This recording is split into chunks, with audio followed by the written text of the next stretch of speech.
The famous science fiction novel, The Time Machine by H.G. Wells, was published in 1895. The same year when the Lumiere brothers invented the cinematograph motion picture system. But despite the connection, time travel remained on the fringes of cinema, limited to occasional appearances as a prop in the plot. In fact, the first time travel movie, A Connecticut Yankee in King Arthur's Court, was released in 1921. That it took so long for an original time travel script to become a mainstream movie is a testament on how difficult it is to write them for the screen. Maintaining consistency of rules of time travel universe, limiting the complexity so as not to cause the audience engagement, and yet maintaining cinematic aesthetics is an arduous task for even prolific filmmakers. So what are those time travel movies ahead of others and why? What are the time travel rules of these movies and how close are they to scientific hypotheses? Sit back and take this journey with Film COMMENT. Before we on board, don't forget to subscribe to our channel and hit the notification bell. If you like our work in this video, please share with family and friends as well. And now, let's begin.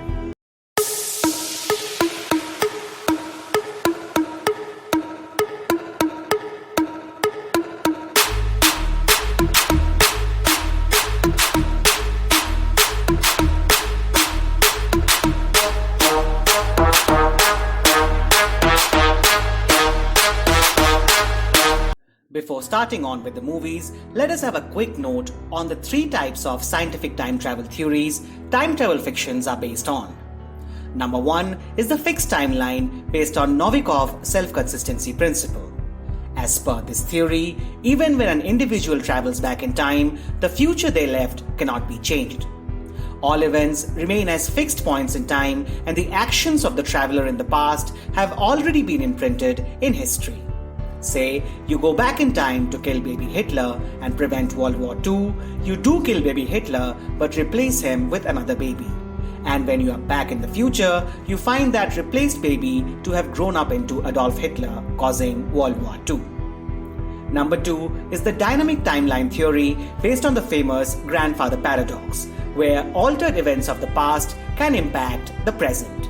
Say, you go back in time and kill your grandfather, but that will prevent your own birth and eventually your time travel.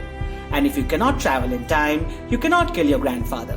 And thus the loop continues, creating a paradox. And number three is based on the theory of multiverse based on infinite number of parallel universes as argued by famous physicist Hugh Everett. Travel all over time and do whatever you want. It doesn't matter because there are multiple universes and your actions only create new timelines, thus not denying the basic rules of physics. You go and kill your grandfather or Hitler. Nothing happens. Only a new timeline where both you and Hitler do not exist will be created, which doesn't affect the original timeline. Well, we hope that made some sense. Now, back to the movies. At number 5, we have Back to the Future by Robert Zemeckis, one of the earliest original takes on time travel in Hollywood. Back to the Future is a complete Hollywood entertainer with a distinct innocent charm which we do not always associate with time travel movies. It is in line with Spielberg's E.T., where the science fiction plot serves to be the premise of a family entertainer. Steven Spielberg is actually one of the executive producers of this film.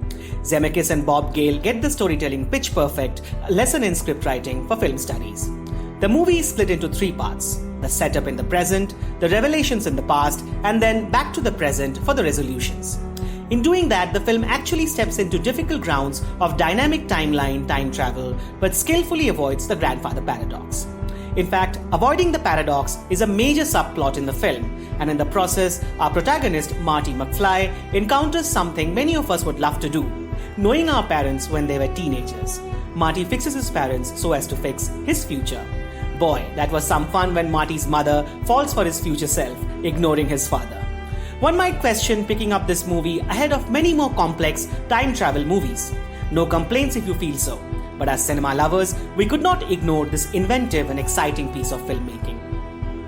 At number 4, we have the most obvious one, Interstellar by Christopher Nolan. In Interstellar, Nolan's vision for bringing on the spectacular on celluloid reaches its zenith. Interstellar is about astronauts traveling to other end of the galaxy to look for a replacement home for humanity as an alternate to a deeply ravaged Earth. It is also the story of Cooper, played by Matthew McConaughey, his emotional connection with his daughter while time traveling through the galaxies.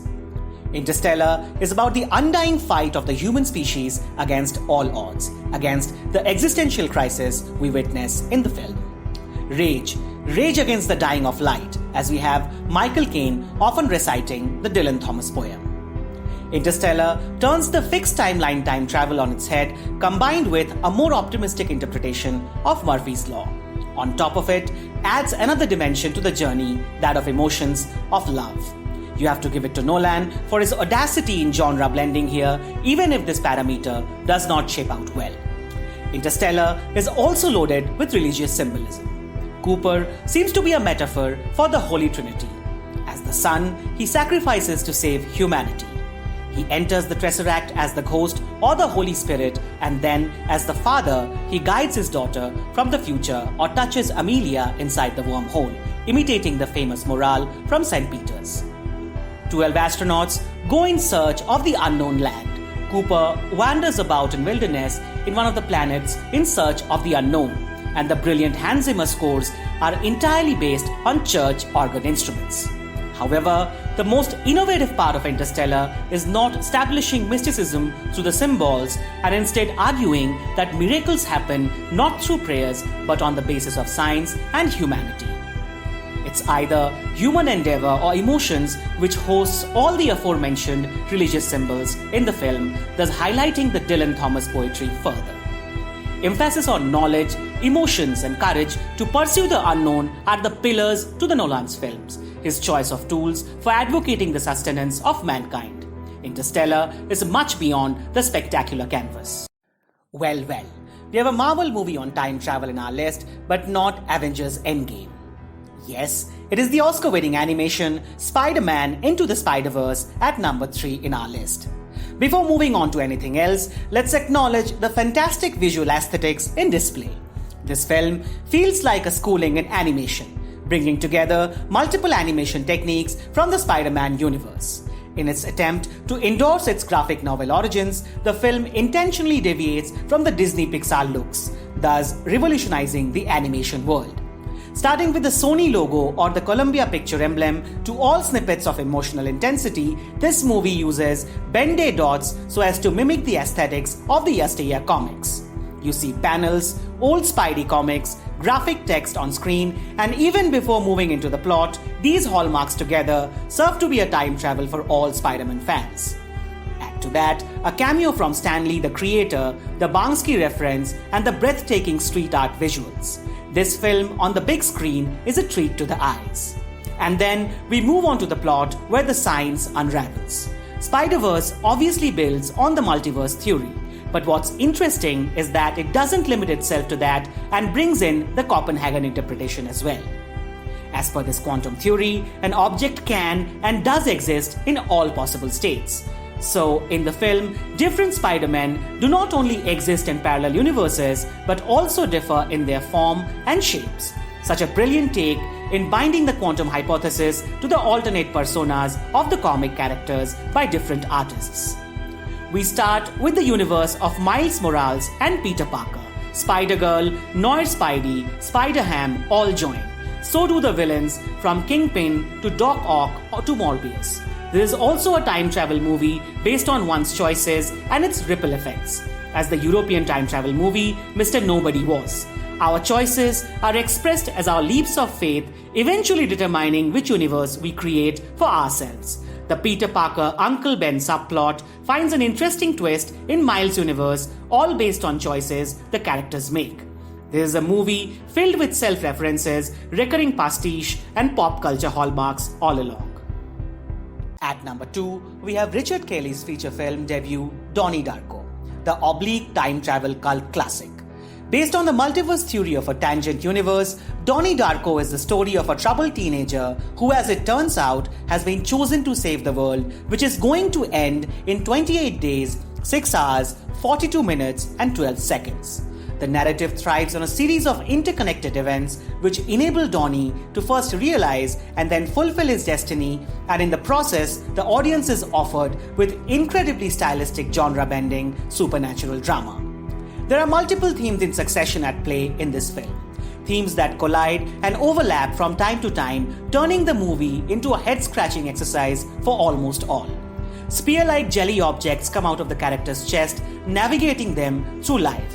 Interestingly, there is an original concept by Oxford quantum physicist David Deutsch, who suggests life forms a 4D worm in space where the tail and the head of the worm corresponds to one's life and death.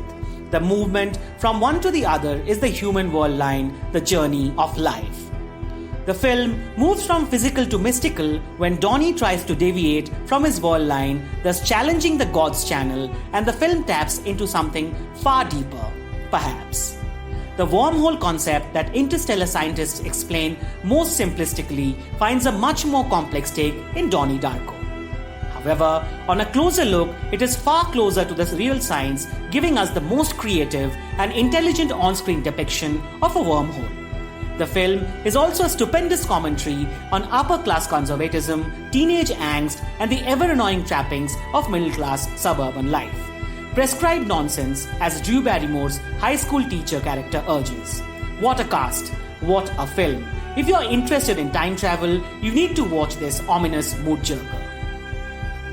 Before moving to our number one time travel movie, we have a very interesting special mention this time. This is a short film, so not in our regular list, but perhaps the finest fictional narrative on time travel for screen. It is Jetée, the 1962 masterpiece by writer, photographer, documentary director Chris Marker. This 28-minute long short, made up almost entirely using still photographs, is the inspiration behind many other sci-fi time travel movies like Jump They Say by David Bowie or Terry Gilliam's 12 Monkeys. In a post-apocalyptic world, a nameless man's strong memory of a woman is the only potential medium for time travel in attempt to save mankind. Jetée is an exemplary achievement which suggests how right skills, cinematic sense, and aesthetics can replace technology and gadgetry which are considered to be mandates for any sci-fi movie. Add to that the vision of philosophy that Chris Marker perceived back in the 60s, blending both fixed and dynamic timelines, time travel. We have spoken about films based on the science and logic of time travel this far. But you cannot leave out magic when talking about cinema, can you? After all, cinema is based on the temporary suspension of disbelief like any other magic we perceive in this world. We do have examples of magical time travels in films based on spells, charms, and supernatural. But what about the magical time travel we are all equipped with? What about dreams? What about nostalgia? At number 1, we have Woody Allen's 2011 classic Midnight in Paris, based on dreams, nostalgia, art, and a place called Paris. Much like what he did in Manhattan, the film starts with a 4-minute-long gorgeous montage of Paris and Sidney Beckett's music in the background to put the audience in the mood of the city. Music and camera might be simple, yet possibly the strongest tools we have to allow us to travel to our past. Wannabe novelist Gil Pender daydreams about escaping the unsatisfying present to the glorious Parisian past where he feels he belongs. Guess what? While on a trip to Paris with his fiancée, at the stroke of midnight, Gil is picked up by an antique car and is transported to Paris of 1920s, into the cradle of modern art. From there on, it is about Gil's experience in meeting his favorite poets, artists, musicians from the past, enabling him a better perspective of his present. As per Christine Bacho, renowned professor of psychology from New York, this is Gil's journey of historical nostalgia, yearning for a time in the past he hasn't experienced himself. Bacho's research indicates historical nostalgia to be linked to a more cynical outlook of one's own existence with less satisfaction in one's existing relationships, as it plays out in Gil's relationship with his fiancée. As per clinical psychologist Jennifer Yalof, the film is also about Gil's personal nostalgia, which ultimately makes it possible for him to return to his present. No wonder Gil's novel is also about a man from a nostalgia shop. Later in the film, when we find Gil's mention in a book from the past, we realize that the Allen's film falls into the time travel bucket based on Novikov's self-consistency principle as well. The old artist might not be too far away from science after all. You can enjoy the film at multiple levels. The histrionics of Dali, confusion of Buñuel, philosophy of Picasso, or conflicts of Hemingway are pure fun for anyone interested in art. It is also Allen's love affair with the city, a Valentine to Paris which goes back decades, finding its finality in this film. Woody captures the essence of the city like few others have done on screen before. And finally, it is about perspectives, about time and love, and whether they are part of the same plan, about past and present and the eternal loop in between. What's interesting about the movies we discussed today is that they connect science to literature and overall arts. We have Dylan Thomas' poem as a recurring motif in Interstellar. Graham Greene's The Destructors is a plot point in Donnie Darko, while Great Expectations from Charles Dickens is a subtext in Spider-Man Into the Spider-Verse. Marty breaks into a Chuck Berry number in Back to the Future, and Midnight in Paris is all your fetishes about modern art. Is this intentional or is it inevitable? Maybe both. Maybe at the macro level, science, literature, philosophy and music are not that different, and one is bound to lead to the other. Deep indeed. Well, that's it, our recommendation for the top time travel movies. Sit back and take this journey with FilmCompath. Before we on board, don't forget to subscribe to our channel and hit the notification bell. If you like our work in this video, please share with family and friends as well. And now, let's begin.